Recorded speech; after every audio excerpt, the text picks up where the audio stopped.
Entonces, claro, Benson dijo, si hubiera alguna forma de reducir la actividad del sistema nervioso simpático, si consiguiéramos que este sistema no se activara de forma tan habitual, mis enfermos estarían mejor.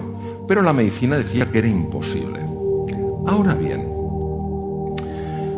había un suizo, Walter Rudolf Hess, que era un oftalmólogo y que se convirtió en investigador, que ganó en 1949 el Premio Nobel de Medicina y que había descubierto en el cerebro una estructura que se llama el diencéfalo, y en el diencéfalo había encontrado un núcleo que en realidad corresponde al hipotálamo anterior y que era un núcleo capaz de activar la respuesta contraria, es decir, producir un estado de calma, contrarrestar la activación del sistema nervioso simpático.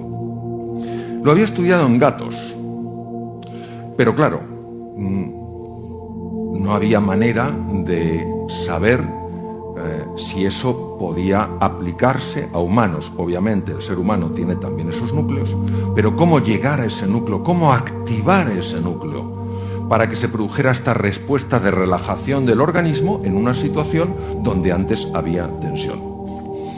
Y este hombre, obsesionado, como os digo, por mejorar la función cardíaca, por intentar que este corazón que todos tenemos latiera con más sosiego, con más paz, con más tranquilidad, no paraba de buscar algún tipo de forma para activar ese núcleo. Pero claro, la medicina decía que ese núcleo está tan profundo en el cerebro que no se puede activar. Hasta que por una serie de curiosas casualidades, no entraré mucho en detalle, pero cayó en sus manos un libro que le hablaba de que la comunidad budista era capaz de hacer cosas con su cuerpo que parecían imposibles. Y no hablo de levitación porque nadie ha probado que la levitación exista. No digo que no exista, pero nadie lo ha probado. Pero sí que eran capaces de activar cosas en el cuerpo que solo eran posibles, que solo se podían activar si sabían la vía a ese núcleo, al núcleo trofotrópico del hipotálamo. Entonces él viajó al norte de la India, la comunidad tibetana en el 59 tuvo que salir del Tíbet por la invasión china, y estaban en Dharamsala a 7.000 pies de altura, y empezó a hacer registros de los monjes en meditación. Y dijo, han encontrado el camino, saben cómo activar este núcleo, pero ¿qué es lo que hacen? Si la sensación es que solo cierran los ojos, no da la sensación de que hagan más. Yo he visto las filmaciones, las he visto en Boston y son increíbles. Entonces dijo, esto lo tengo que investigar con más profundidad, y creó el Instituto Mente-Cuerpo en la Universidad de Harvard. Y lo que él vio es que efectivamente ciertas prácticas muy antiguas que están basadas en las enseñanzas de Buda activan ciertos centros del cerebro que a su vez ponen en marcha esta respuesta de relajación, pero no cuando una persona está en la playa, porque cuando uno está en la playa, debajo de un cocotero, lo más que te puede tensar es la preocupación de que te caiga un coco. Pero si no estás ahí relajado, ¿dónde te vas a relajar? Lo importante es que esto se podía aplicar en el día a día, cuando antes previamente la persona estaba tensa. Y era muy importante estudiar en profundidad esto, porque un científico de Canadá, no de originalmente Canadá, él era húngaro, pero vivía muchos años en Canadá, dijo que cuando una persona está en equilibrio, pero algo empieza a alterarla, y esta persona se resiste y se resiste lo que puede, pero no consigue vencer el obstáculo, llega un momento en el que llega la fase de agotamiento, fase muy dañina para la salud. Entonces Benson dijo, si yo consigo estudiar a fondo esta respuesta, si veo una forma sencilla de enseñarla a mis enfermos, ten en cuenta que era cardiólogo y es lo que quería, enseñarla a sus enfermos para que estuvieran mejor, puedo conseguir beneficios. Y fue el primero en la historia que empezó a hacer registros médicos para ver lo que pasaba en estos estados meditativos. Y ahora os voy a enseñar una serie de estructuras, os las voy a describir a los que estáis fuera. El encéfalo humano es muy complejo, es de una complejidad extraordinaria. Tiene aproximadamente unos 100.000 millones de neuronas con 100.000 billones de conexiones. Es una cosa verdaderamente portentosa. Hay una serie de estructuras, la amígdala os la he comentado, no la veis los que estáis fuera, pero está a la altura de las orejas. Pero hay una estructura también muy interesante que es el hipocampo. Todos sabemos que vivimos en una época muy compleja, no es un mundo en cambio, es un cambio de mundo. Todos tenemos que aprender a hacer cosas nuevas, a desarrollar nuevas habilidades, manejarnos mejor con las tecnologías digitales.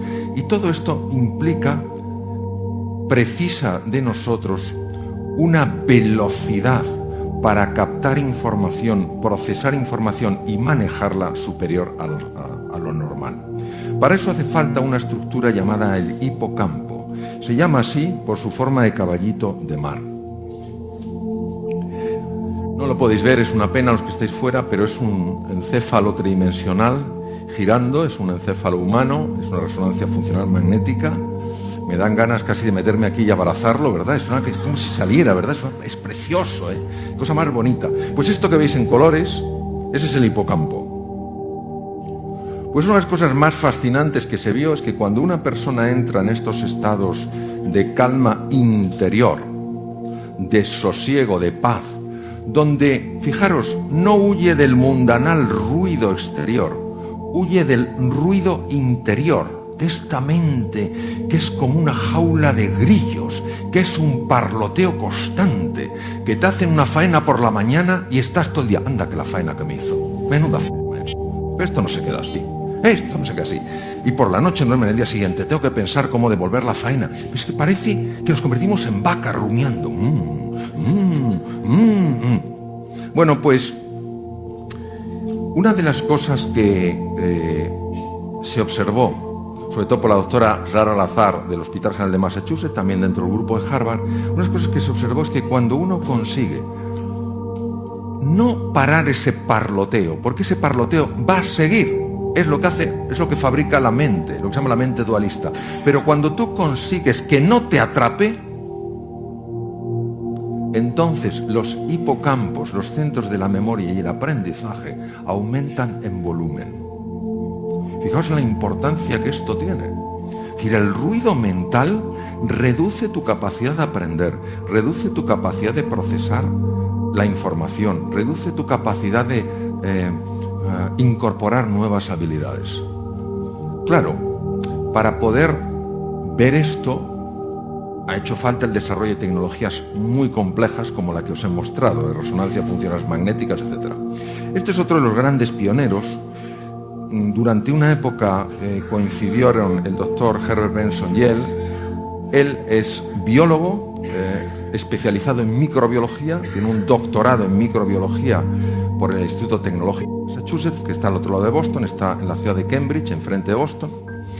Y esta persona había practicado el mindfulness, esta metodología, este abordaje para generar espacios de paz interior, de calma y de sosiego. Lo había utilizado muchos años de su vida. Y él había notado los beneficios. Y dijo, yo tengo que llevarlo a los enfermos. Yo tengo que enseñar a personas que tienen dolor, a personas que tienen dificultades. Tengo que enseñarles esto porque creo que les puede ayudar. Entonces se fue a la Universidad de Massachusetts, se fue a lo que se llama Departamento de Ciencias de la Conducta, Behavioral Sciences, y dijo, me gustaría montar una clínica de reducción del estrés. Creo que esta sociedad está muy estresada, creo que podría venir bien. Mi experiencia es muy buena a nivel personal. El doctor Benson lleva tiempo trabajando en Boston también en esto y ha tenido resultados muy satisfactorios. ¿Por qué no montamos esto? Y montaron una clínica y empezaron a aplicar el mindfulness para la reducción del estrés. Pues se llama MBSR, que quiere decir Mindfulness Based Stress Reduction. ¿En qué consiste el tema? Consiste en una cosa muy sencilla. Fijaros,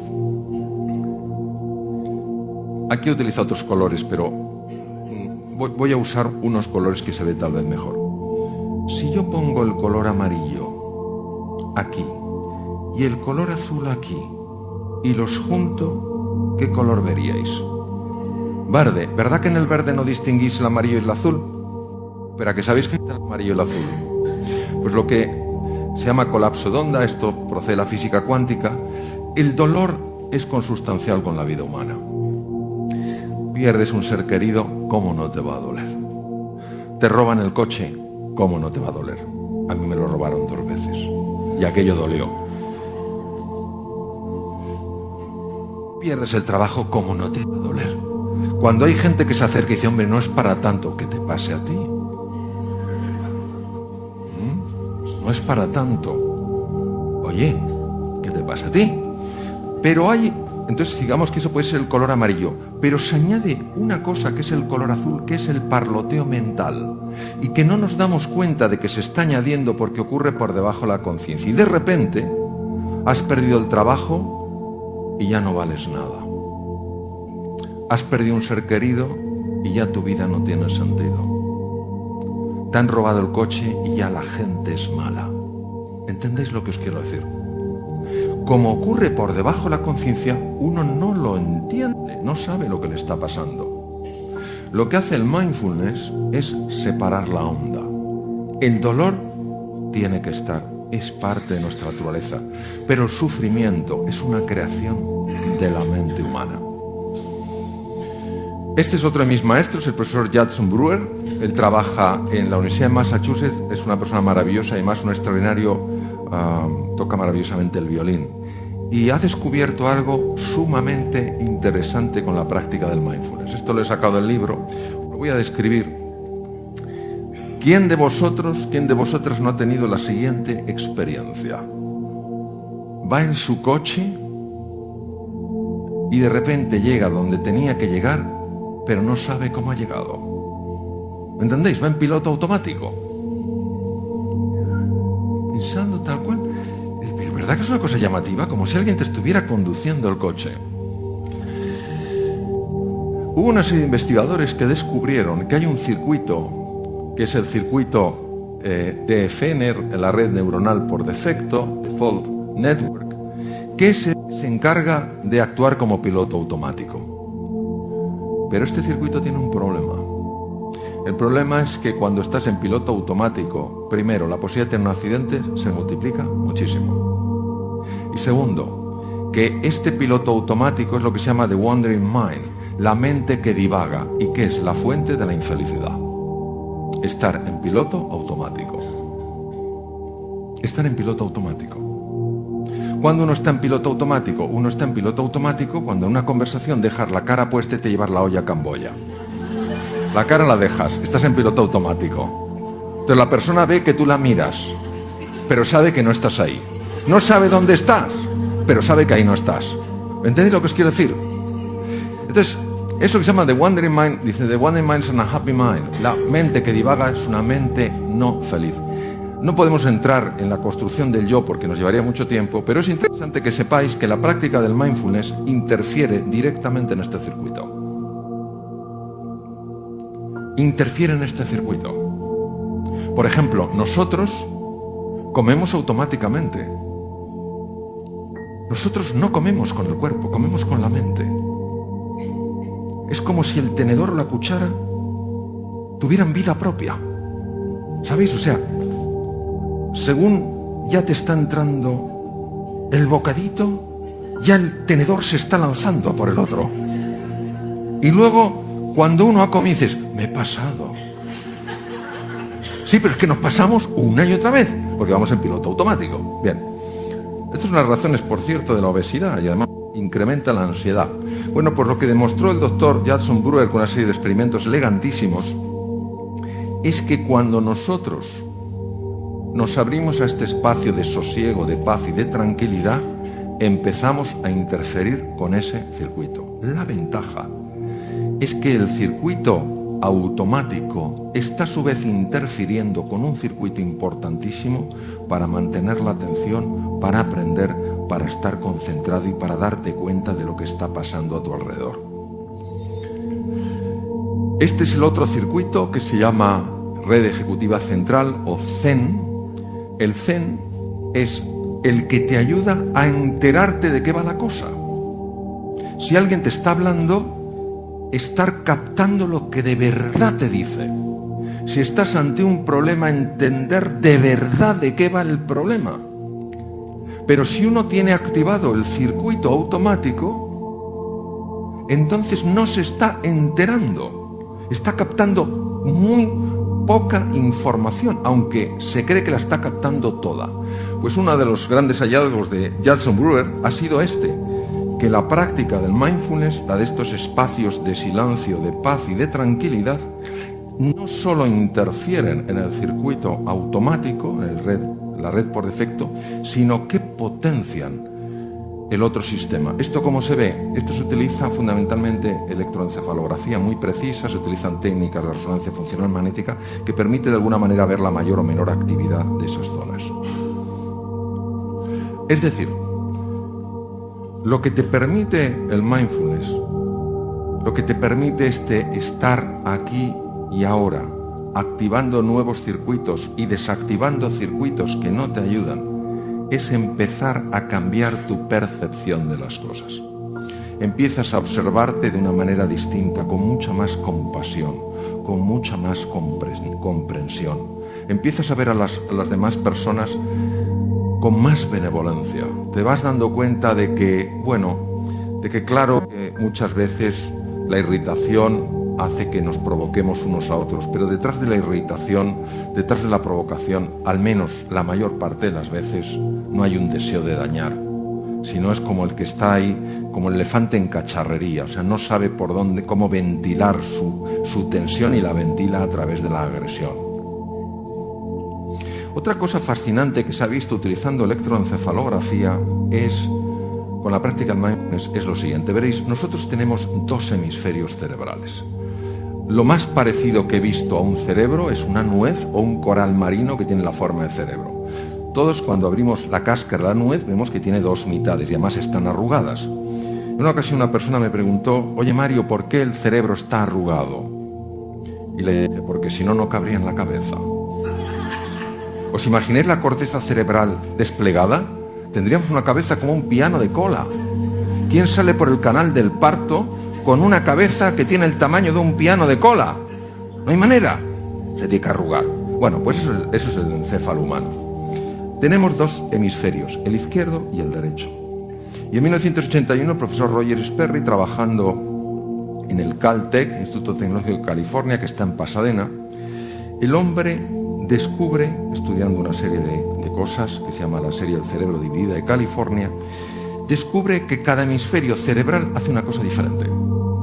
Por ejemplo, yo el brazo derecho lo puedo mover gracias al hemisferio cerebral izquierdo. Por eso cuando una persona tiene una hemorragia en el lado izquierdo del cerebro, veréis que la dificultad la tiene en el lado derecho. Y si la ha tenido en el lado derecho la hemorragia, la dificultad la tiene en el lado izquierdo. Esto se sabía desde hace mucho tiempo. Lo que Sperry demostró es que cada hemisferio cerebral tiene su propia mente. Y cada mente hace una cosa diferente. Por ejemplo, para analizar, para organizar, para sumar, para restar, para hablar, para comunicar, necesitamos el hemisferio izquierdo. Pero para conectar, para tomar perspectiva, para imaginar, para relacionarnos con la incertidumbre y lo desconocido, necesitamos el hemisferio derecho. Los dos hemisferios están hechos para colaborar, igual que el hombre y la mujer, para mutuamente hacerse más grandes. El problema es que cuando una persona está bajo estrés, los dos hemisferios no hablan, o hablan muy poco. Claro, ya os podéis imaginar el impacto de esto. La persona que tiende a ser analítica, bajo estrés se vuelve aún más analítica, más rígida en su análisis, más rígida en su estructura. La persona que es de corte más imaginativo, cuando está bajo estrés, se convierte como en un globo de helio, flota. Y el del hemisferio izquierdo dice: aterriza. Y dice: ¿para qué? Si desde aquí se ve todo mejor. Entonces, ¿qué ocurre? Que la práctica del mindfulness lo que hace es sincronizar los dos hemisferios. Cuando el doctor Benson, mi primer maestro, empezó con sus enfermos a enseñarles lo que que se llama la técnica de relajación, que es una técnica de mindfulness, lo que buscaba, como os he comentado, era la mejora de la salud. Pero conforme pasaron los años, sus propios enfermos que le seguían viendo, aunque estaban mucho mejor, le decían: doctor Benson, le voy a decir algo curioso, me he vuelto más creativo. Y claro, Benson de entrada, como no le interesaba, dice: pues estupendo, enhorabuena. Pero cuando se lo empezaron a decir más y más, ya prestó atención. Dijo: ¿y esto a qué se debe? Entonces empezó a estudiar cómo la respuesta a relajación afecta al proceso creativo. ¿Por qué sabemos que esto es así? Porque cuando se utiliza electroencefalografía de alta precisión, se ve que una persona muy estresada tiene un ritmo de ondas, sobre todo en el hemisferio izquierdo, muy rápido, se llama alto beta, es el cerebro agitado. Y el hemisferio derecho tiene ondas tipo alfa. Pero cuando una persona encuentra ese espacio de calma y de sosiego, el alto beta empieza a hacerse más lento y las ondas alfa empiezan a extenderse. Y grupos más grandes de neuronas de los dos lados de los hemisferios cerebrales, o sea, de los dos hemisferios cerebrales, empiezan a dialogar entre sí. Y por eso empezaban las personas a decir que eran más creativas, que estaban viendo las cosas con más amplitud. Las ondas cerebrales han sido la gran apuesta para comprender esto, el ver los cambios de registro. Y para que os hagáis una idea, hay fundamentalmente tres tipos de ondas. Aparte de las beta, están las alfa, las teta y las delta.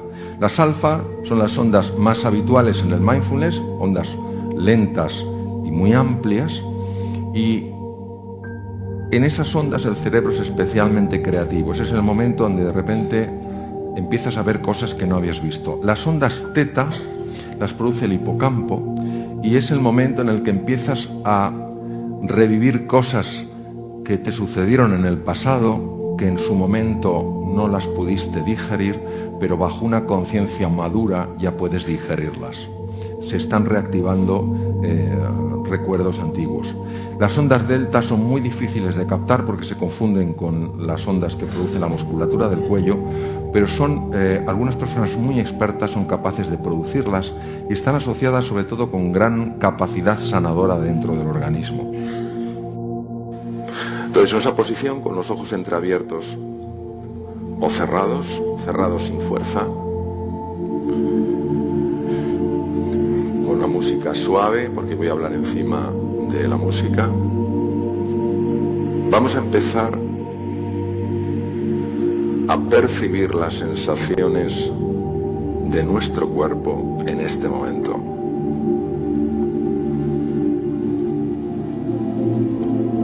Sensaciones como puede ser la de los pies apoyados en el suelo,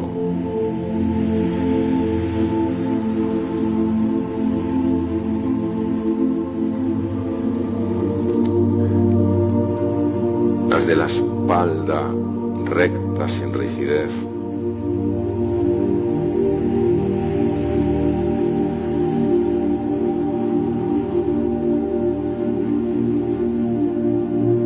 la de los brazos y las manos apoyados sobre los muslos o sobre el regazo.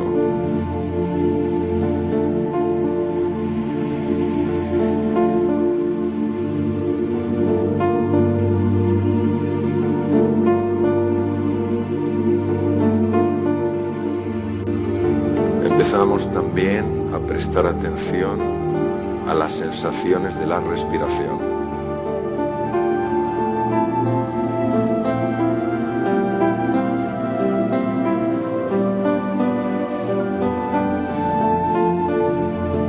Notando los movimientos del cuerpo a medida que inspiramos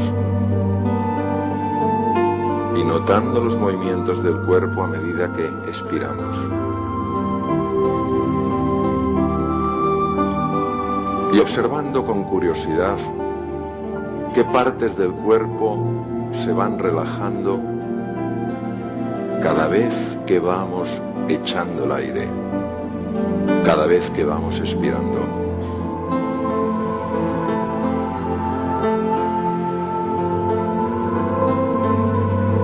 Es una sensación agradable ver cómo ciertas partes del cuerpo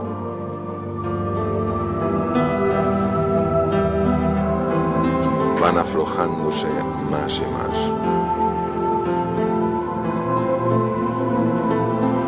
Y una experiencia profunda de serenidad,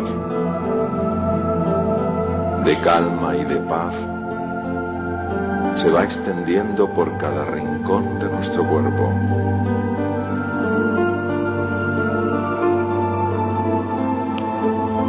Y vamos observando las sensaciones de nuestro rostro, de nuestra frente, floja y relajada, de los párpados suavemente cerrados, agradablemente pesados, de las mejillas y la mandíbula, flojos y relajados. Es un rostro en calma, un rostro que transmite y expresa serenidad, confianza, tranquilidad. Es un rostro sonriente ante la vida. Y observamos nuestros hombros que caen como cae un abrigo en una percha.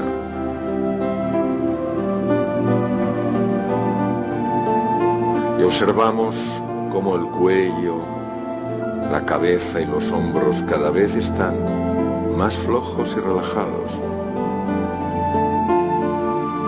Y como la espalda, desde la nuca hasta el coxis, se va aflojando más y más. Es como si una preciosa onda de relajación se extendiera por todo el cuerpo,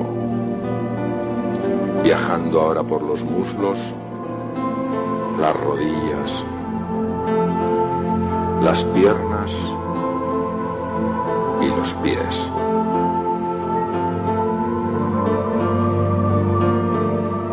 Y ahora esa misma onda de relajación va subiendo desde los dedos de los pies hasta las rodillas, los muslos, y empieza a ascender por la parte anterior de nuestro cuerpo. Y cada vez vamos sintiendo como nuestro abdomen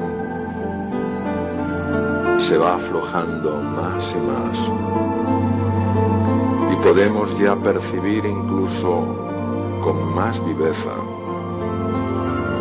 con más intensidad los movimientos suaves de la respiración en nuestro abdomen.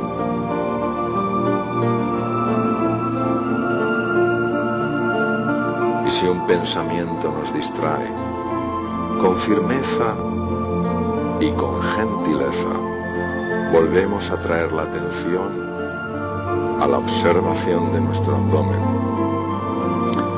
y de cómo en él se reflejan los movimientos suaves, profundos y armónicos de nuestra respiración.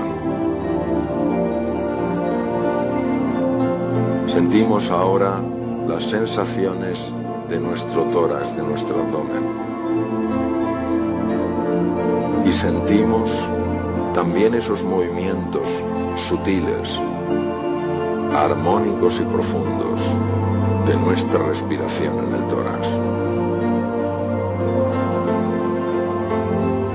Prestamos ahora atención a las sensaciones de la respiración en los orificios de la nariz. Notamos cómo el aire entra por ellos durante la inspiración y cómo sale de ellos durante la expiración. Y esa onda suave de relajación se extiende por los hombros, por los brazos, los codos, los antebrazos, las manos y los dedos de las manos.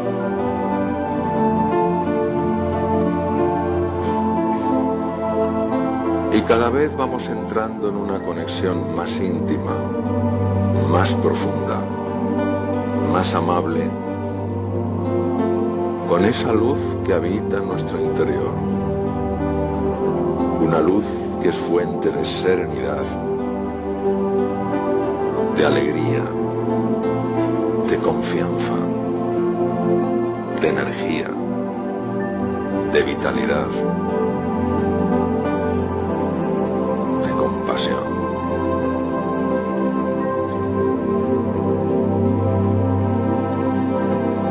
Federico García Lorca, en su poesía El silencio, decía: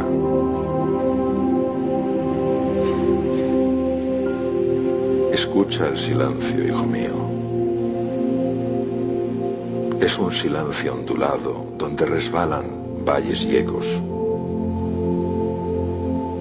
Un silencio que inclina todas las frentes hacia el suelo. Y en este estado de calma, en este estado de serenidad, en este estado de equilibrio, vamos a recibir una pregunta y vamos a dejar que esa pregunta vaya entrando en las profundidades de nuestro ser, sin intentar resolverla, sin intentar reflexionar sobre ella, sencillamente abriendo camino para que esa pregunta entre en lo más profundo de nuestro ser. La pregunta, que la repetiré en varias ocasiones, es la siguiente: ¿en qué necesito que cambie mi forma de ser y de estar en el mundo? ¿En qué necesito que cambie mi forma de ser y de estar en el mundo?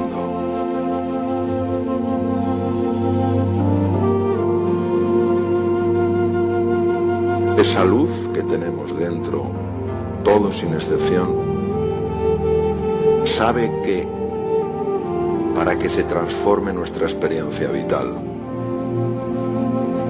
y podamos experimentar la alegría, la serenidad, la ilusión, la sabiduría y la creatividad que transforman una existencia,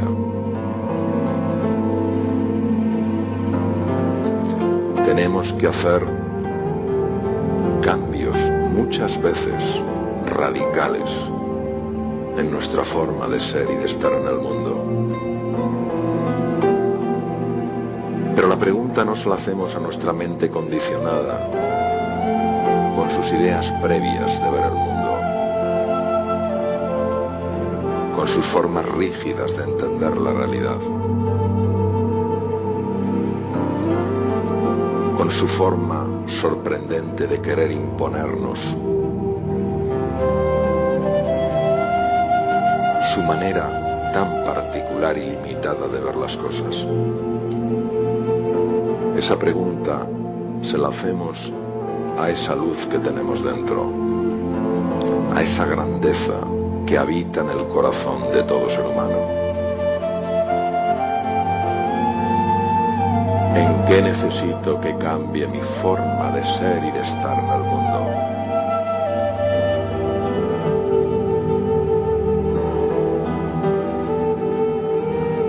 Solo hay que abrir un espacio para que la pregunta entre. Solo eso. Y abrimos el espacio manteniendo nuestra atención en el cuerpo, en el aquí y en el ahora, en el eterno presente, entrando en conexión con esas sensaciones de la respiración y del cuerpo, y dejando que el silencio nos envuelva.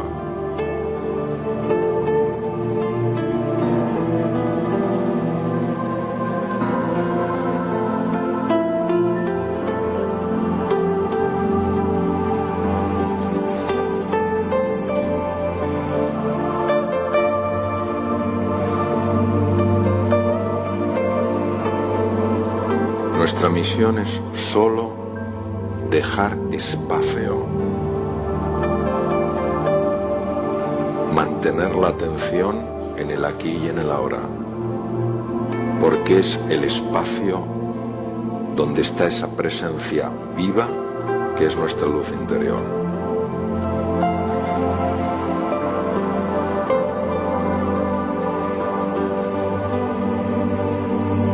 Solo la vida con mayúsculas sabe realmente hacia dónde necesitamos orientar nuestra vida.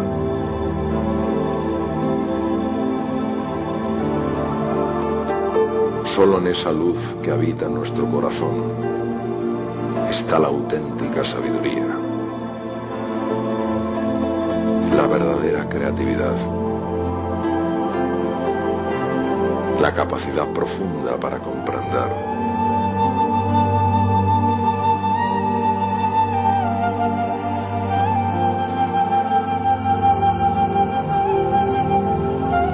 Y el cuerpo cada vez se va aflojando más y más. Y la vida cada vez se va expresando más desde el centro de nuestro ser.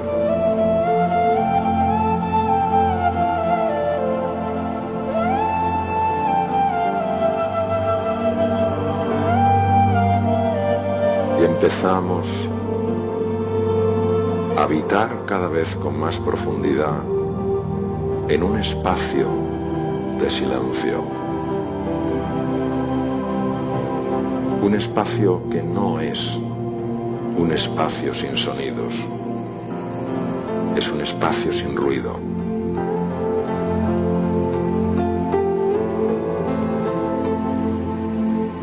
¿En qué necesito que cambie mi forma de ser y de estar en el mundo?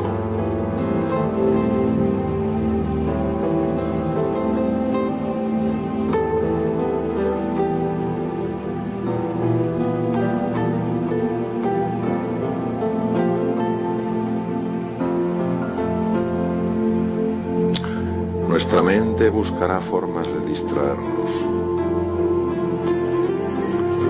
No es un espacio que ella pueda controlar, por eso no le gusta. No es un espacio que ella pueda dominar, por eso le incomoda. Ella busca sacarnos de ahí, porque si entramos ahí, ella nunca más volverá a dominar nuestras vidas.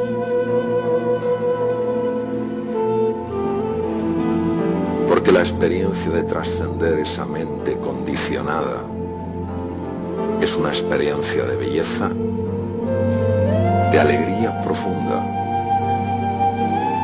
y de enorme confianza. No solo confianza en nuestras posibilidades, sino confianza en la grandeza de la vida.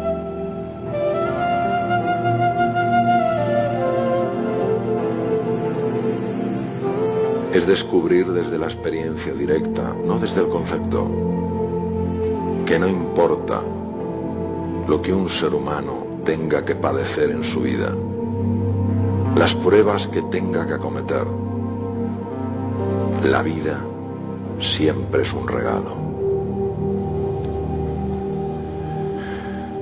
Y manteniendo la posición, manteniendo la estabilidad, manteniendo el foco en la respiración, vamos a lanzar la segunda pregunta. De nuevo la mente intentará apartar nuestra atención, distraernos, hacer que nos intentemos mover en la silla, hacer que nos sintamos incómodos. Lo importante no es lo que cueste, sino hasta dónde nos lleva.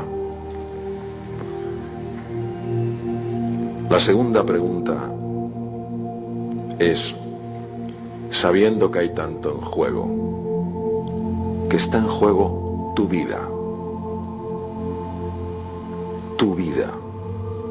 y tu vida impacta en muchas otras vidas, sabiendo lo que está en juego,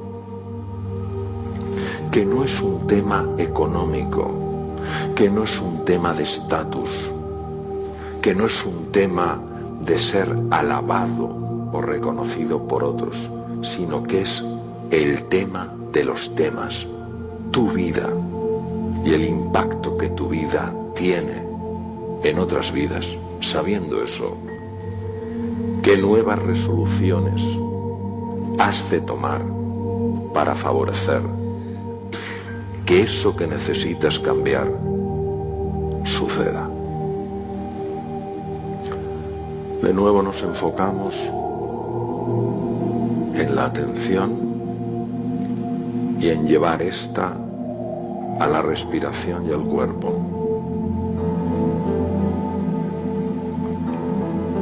Hoy, mañana, pasado, no lo determina la mente, sino la propia vida y la sabiduría que ella encierra. Descubriréis algo que necesitáis cambiar y lo veréis con tanta claridad que la acción será inmediata, porque esa claridad en el ver lleva a la firmeza en el actuar. Imaginaros esas decisiones que tal vez ni siquiera sepamos todavía cuáles son, porque no es la mente la que nos las tiene que ofrecer, es la sabiduría de nuestro corazón las que va a permitir que emerjan. Imaginaros el impacto que esas decisiones pueden tener en vuestra vida y en la de otros seres humanos que tengan la suerte de conoceros. Imaginaros el tiempo transcurriendo, habiendo tomado esas decisiones. Días, semanas, meses tal vez, quién sabe, quizás años, donde esas decisiones forman parte de vuestra nueva forma de ser y de estar en el mundo. ¿Qué transformaciones inimaginables puede haber en vuestra vida? ¿De qué maneras insospechadas podéis estar influyendo positivamente en la vida de otros seres humanos? La vida siempre nos sorprende. La vida nos sobrecoge. Es abrir espacio para que esa pregunta vaya entrando en lo profundo de vuestro ser, donde el silencio no es la ausencia de sonido, sino la ausencia de ruido.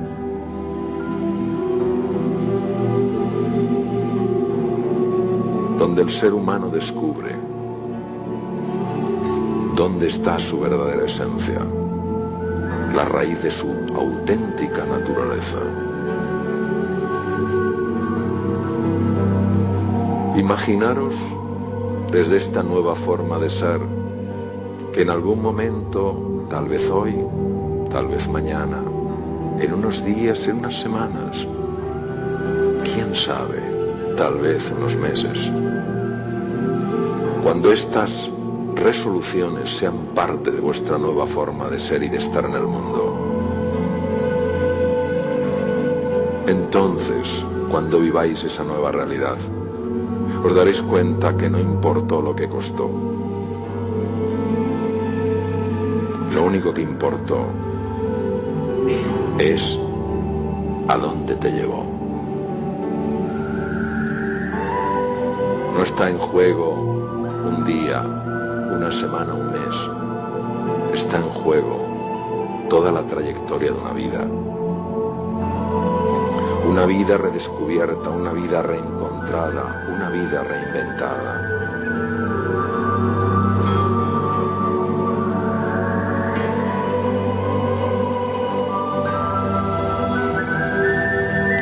Y de nuevo, si notáis que algún pensamiento nos distrae, con paciencia, con determinación y con gentileza, volvéis a llevar vuestra atención a las sensaciones de la respiración y del cuerpo profundamente sereno y relajado. Y nos quedamos unos momentos en este espacio de silencio, de infinitas posibilidades, de absoluta capacidad creadora.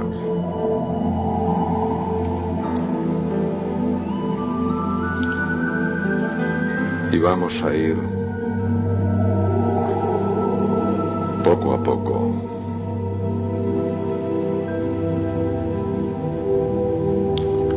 volviendo al nivel de conciencia del que partimos. Y para eso vamos a tomar 1, 2 o 3 respiraciones profundas. 1, 2 o 3 respiraciones profundas. Y vamos a abrir los ojos para volver a encontrarnos en este lugar completamente orientados en tiempo